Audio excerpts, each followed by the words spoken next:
Doctor Mohammad Yunus প্রধান উপদেষ্টা হয়ে শপথ গ্রহণ করার পরেই সবাই ভেবেছিল এবার দেশ পাল্টে যাবে, দেশের উন্নয়ন হবে। সাধারণ জনগণের অনেক দাবি ছিল, তবে এখন পর্যন্ত কতটুকু কাজ সম্ভব হয়েছে চলুন সে বিষয়ে একটু আলোচনা করি। সবার প্রথমে একটা জিনিস মানতেই হবে, ডক্টর ইউনূস তিনি আসলে একজন গুণী মানুষ। তার ভেতরে অহংকারের কোনো ছিটেফোঁটাও নেই। তিনি এত বড় একজন মানুষ হয়েও আবু সায়েদের বাসায় চলে গেল, সেখানে একটি বাচ্চাকে কাছে টেনে নিল। সেটা দেখে সবাই অবাক হয়েছে যে এতটা পরিমাণ সাধারণ মানুষের সাথে মিশে যাওয়া আগে কখনোই কেউ দেখেনি। এরপর ভিআইপি রাস্তা ব্যবহার না করে জামে বসে থাকা, এটাই কিন্তু প্রথম। এতদিন ছোট ছোট নেতাদের দেখা গিয়েছে ভিআইপি রোড ব্যবহার করতে, কিন্তু ডক্টর ইউনূস সম্পূর্ণই আলাদা।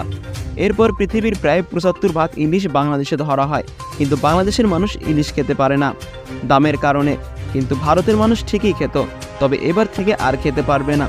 গতকাল উপদেষ্টা ফরিদা আক্তার বলেন, আগে আমার দেশের মানুষ ইলিশ খাবে, পরে রপ্তানি হবে। অন্যদিকে ওবায়দুল কাদের বলেছিলেন, মেট্রো রেল যে পরিমাণের ক্ষতি হয়েছে তা ঠিক করতে ৩০০ কোটি টাকা লাগবে এবং প্রায় সময় লাগবে ১ বছর। কিন্তু ডক্টর ইউনূস শপথ নেওয়ার কয়েকদিন পরে মেট্রো রেল ঠিক। সামনের সপ্তাহে চালু হবে মেট্রো রেল। শুধু তাই না, ৫০ কোটি টাকা হলে আগের থেকে আরও বেশি ভালো হবে মেট্রো রেল। এছাড়াও আরও অনেক উন্নয়নের কাজে হাত দিয়েছেন তারা। এখন সময় বলে দিবে কী কী উন্নয়ন হবে।